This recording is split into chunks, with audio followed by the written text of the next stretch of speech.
Notre second invité, Simon Dellicourt. Bonjour, ou bonsoir, chercheur qualifié FNRS en épidémiologie moléculaire à l'ULB, mais aussi directeur du laboratoire d'épidémiologie spatiale à l'ULB.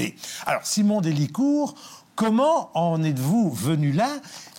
J'ai le sentiment que vous aviez la passion du vivant dès l'enfance. Oui, exactement. Et en particulier, ce qui fait l'unité dans l'étude du vivant. J'ai toujours été passionné par la cellule et en particulier par l'ADN depuis tout petit. Le fait que n'importe quel organisme vivant soit doté de cette grande molécule qui contient toute l'information génétique, je trouve ça fascinant.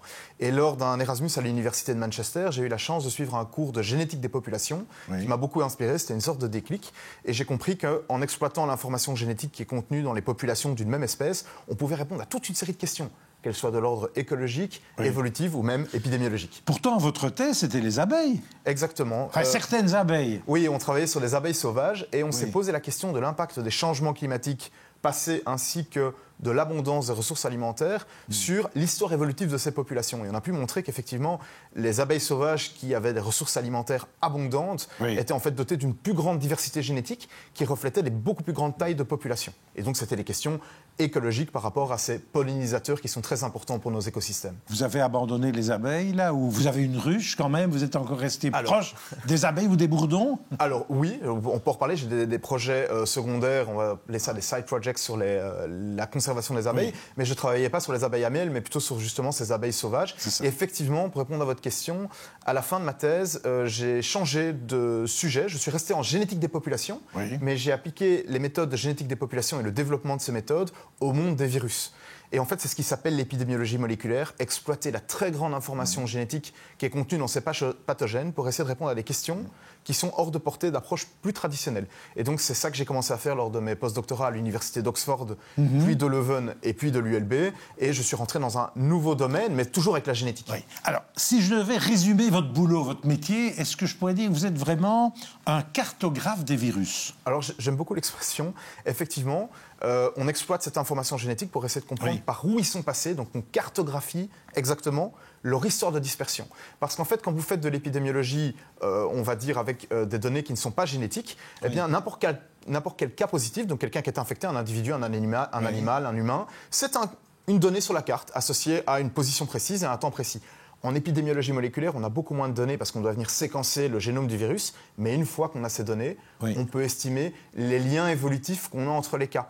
Et ça nous permet, en exploitant tous ces liens évolutifs, de comprendre par où la chaîne de transmission est passée. Donc en fait, grâce à la génétique, on étudie le mouvement. Comment est-ce que le virus vient infecter une population. Comment il se propage, quoi. Exactement.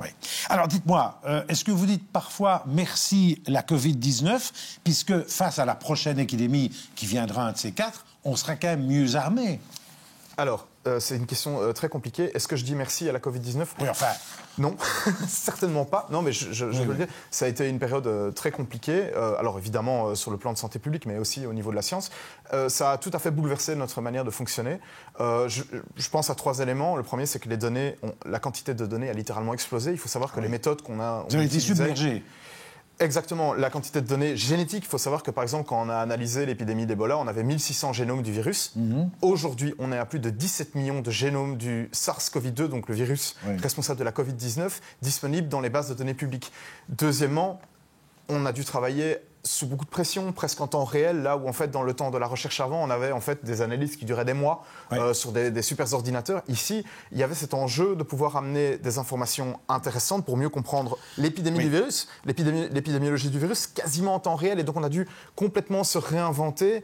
Au niveau des méthodes d'analyse, on n'a pas pu vraiment exploiter ce qu'on avait avant. Vous n'étiez pas dans de bonnes conditions de recherche scientifique. Je ne sais pas si on peut dire ça. Vous étiez pressé comme un citron. En plus, je veux dire, une pression médiatique, politique. C'est vrai qu'on a dû aussi se réinventer sur la manière de communiquer les résultats, parce qu'il y avait cet enjeu de pouvoir les communiquer rapidement, d'abord aux autorités. Donc nous, on a monté avec mes collègues de la KU Leuven la plateforme de surveillance génomique, et on avait des rapports bi-hebdomadaires à un certain moment. Et donc on devait pouvoir, en fait, 2 fois par semaine, pouvoir extraire un maximum d'informations des données qu'on avait accumulées. Et ça, c'était effectivement un enjeu à la fois effectivement d'analyse, mais aussi de communication. Et donc, on s'est retrouvé à devoir se réinventer sur ce plan-là, oui. Alors, bon, le prochain virus, on cite, moi je ne suis pas un spécialiste, H5N1. Est-ce que le réseau des experts aujourd'hui, comme vous, est-ce que vous êtes déjà sur pied de guerre ou pas? Alors, à nouveau, oui et non. Je pense que la pandémie de Covid-19 a révélé qu'il y a un enjeu certain en Belgique à augmenter la coordination du monde scientifique au sens large. Alors, coordination sur le plan des capacités analytiques. Donc en Belgique, on n'a pas à rougir des différentes expertises qui sont déjà présentes sur le territoire. Je pense qu'en Belgique, on a très bien fonctionné dans des corridors, des couloirs un peu de natation, où en fait les données sérologiques ont été très bien analysées, les données génomiques ont été très bien, les données d'hospitalisation aussi. Mais là où il y a eu un peu une faiblesse, c'est l'analyse croisée de ces données. Et là, je pense Travailler ensemble. Alors, on a travaillé ensemble, mais de pouvoir vraiment mettre toutes les données ensemble et les co-analyser dans une perspective interdisciplinaire avec des expertises complémentaires, là, je pense qu'on a vraiment une marge d'amélioration. Et alors aussi, on parlait de la coordination de la communauté scientifique, je pense qu'on doit aussi mieux s'organiser en termes de communication. Alors, pas facile, ça. Je ne dis pas du tout qu'il doit y avoir une seule voix, tout ça, c'est pas ça. Le débat contradictoire scientifique, le débat scientifique est crucial. Et nous-mêmes, à l'ULB, on a initié plusieurs groupes de discussion avec des expertises complémentaires pour pouvoir essayer d'appréhender ce très très grand volume de littérature scientifique. Mais par contre, au niveau communication, c'est des fois parti dans tous les sens. Et je pense que ça peut aider au niveau compréhension du grand public qu'il y ait un petit peu un travail qui soit fait en amont dans la communauté scientifique pour un peu se challenger et essayer quand même d'arriver à quelque chose de plus cohérent.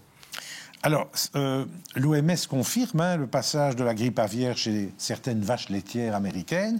Donc, est-ce que ça veut dire qu'on doit s'attendre dans les mois, les années qui viennent, peut-être dans les 10 années qui viennent, à de nouveau une épidémie ? Alors, je vais citer un des hauts responsables de l'OMS qui a dit « La question n'est pas de savoir si on va revivre un épisode pandémique, la question c'est quand ».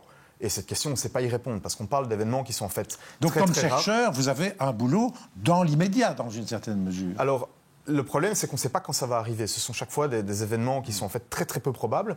Mais plus on augmente en fait l'interaction justement avec ces populations animales qui sont infectées, plus on augmente chaque fois le risque qu'il y ait au moins un passage. Alors, vous parliez des vaches laitières. Ça montre que ce virus H1N1, qui est clairement un des candidats, on va dire candidat pandémique, entre guillemets, a réussi récemment, avec une facilité assez déconcertante, à étendre sa niche en termes de nombre d'espèces que ce virus venait infecter. On parle des vaches laitières, mais il y a aussi tous ces mammifères qui ont été infectés. Je pense notamment aux mammifères marins en Amérique du Sud.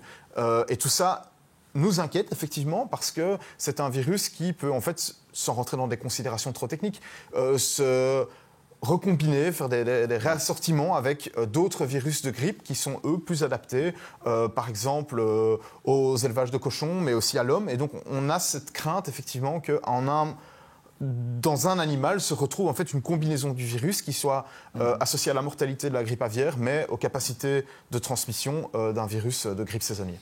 Alors, une question avec un peu un zeste d'utopie. Est-ce que vous pensez qu'avec vos cartes et vos modèles, un jour, on pourra prévoir des épidémies comme on prévoit des ouragans, c'est-à-dire avec de l'avance pour sauver des vies ? Alors, je vais avoir très, très facile à répondre à cette question. Non. Un non catégorique. Ça, c'est clair. Non, parce qu'en fait, ce qu'on peut faire, c'est effectivement étudier, et c'est ce qu'on fait, étudier la diversité génétique des virus qui circulent dans les populations animales pour déjà avoir un petit coup d'avance. C'est déjà pas mal. Oui, et savoir où ils sont. Et donc, si on en a un nouveau qui arrive, de savoir d'où il vient et de pouvoir déjà gagner un maximum d'informations sur les caractéristiques de ce virus. Sur le plan génomique, on peut déjà avoir pas mal d'informations. Par contre, si on veut diminuer les risques d'émergence de nouveaux agents pathogènes qui viendraient de réservoirs animaux, ce qu'il faut, en fait, c'est diminuer notre pression sur les écosystèmes.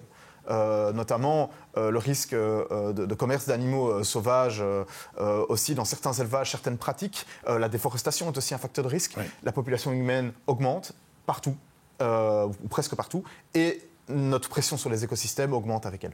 Alors un petit mot sur la Covid. Une étude récente, il y a quelques mois, montrait que la piste animale du Covid se renforçait, mais je pense que c'est extrêmement complexe. Et à l'heure où on parle aujourd'hui, entre l'origine animale et l'origine d'un labo chinois, on ne sait pas encore. Est-ce que c'est exact ? Alors, ce qui est vrai, c'est qu'on ne peut pas fermer la porte d'une hypothèse par rapport à l'autre parce qu'il nous manque trop de pièces dans le puzzle.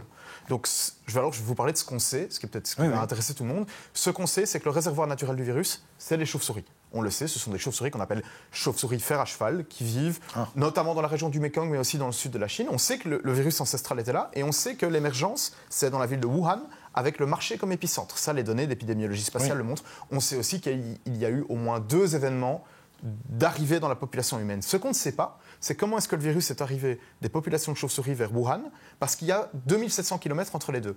Et ce que nos analyses de notre récente étude a montré, c'est que la vitesse de dispersion du virus dans les chauves-souris est trop lente que pour expliquer le saut entre les deux. Qu'est-ce qu'on suspecte ? Une des hypothèses qui est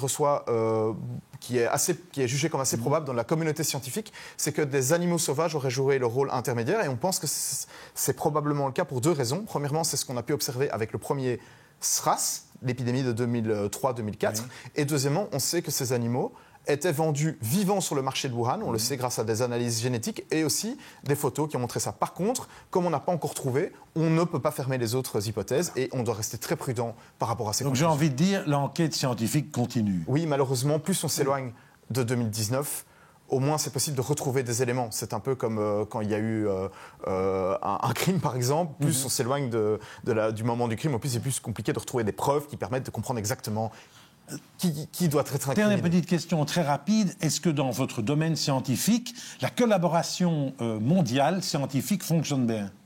Excellemment bien. Alors on n'aura pas le temps d'en parler, mais évidemment, ce qui se passe évidemment aux États-Unis va mettre un coup... Mais sinon...